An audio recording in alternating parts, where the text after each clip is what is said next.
And try not to cover up the medium dark areas. You gotta leave some of that medium dark there so you get that variation.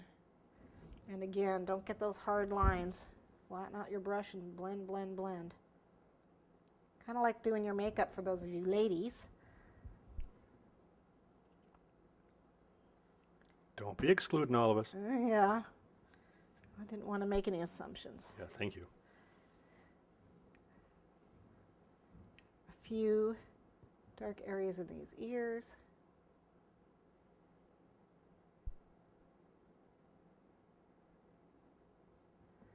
Don't get them all. And there's a few hairs that come up that are dark.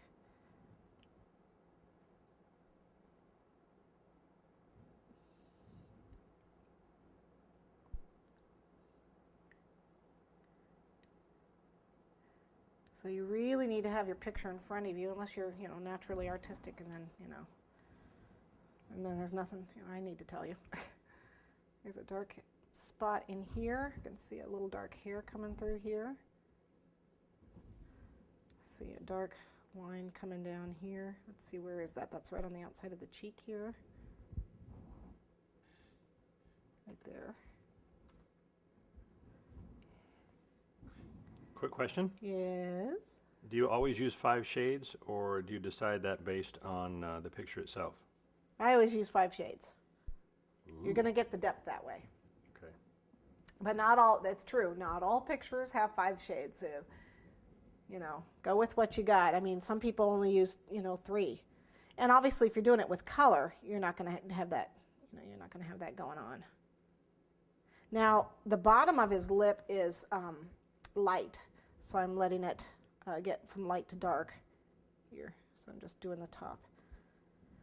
I mean, I've seen a couple paintings where they only used like 3 shades. You don't get the depth, and you really want to get some depth going in. That's how you get it, is with all those different shades. And even when I color flowers, I use probably 3 shades. I always use 3 shades when I color my flowers. I've always got 2 different colors of green, always. Sometimes 3. So you're just not going to get the depth you want with 1 or 2 colors. I get as many as I can going. And would the drying time be the same for shortening as it would for cocoa? Cocoa butter? Butter? Cocoa butter. Let's see. Probably pretty close. I haven't had to do shortening in a long time, and I can't remember how long it took it to dry, to tell you the truth. Again, it's going to depend on your area, what your weather's like. I think we're just about done with the darker shades. So you got a little bit of this dark stuff going on here. I've got it here. Do I need any above the eye? No, but I need to do the eye. I'm running out of color here. It's getting cold. So a little bit in the eye. Now remember, you want to leave. There's a little, see how it's got a little bit of a little highlight underneath each of the eyes here, and then a little black dot. I don't know if you can see that. But you want to make sure that when you color with your cocoa, you color that top and a little bit on the bottom, but leave that highlight not colored.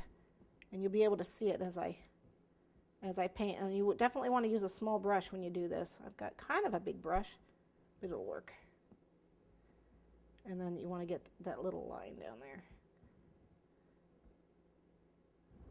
Okay, so you're starting to get a little bit of eye. And again, if you get it where you don't want it, don't worry about it. You can either take it out with a clean brush while it's wet, or if it's dried up.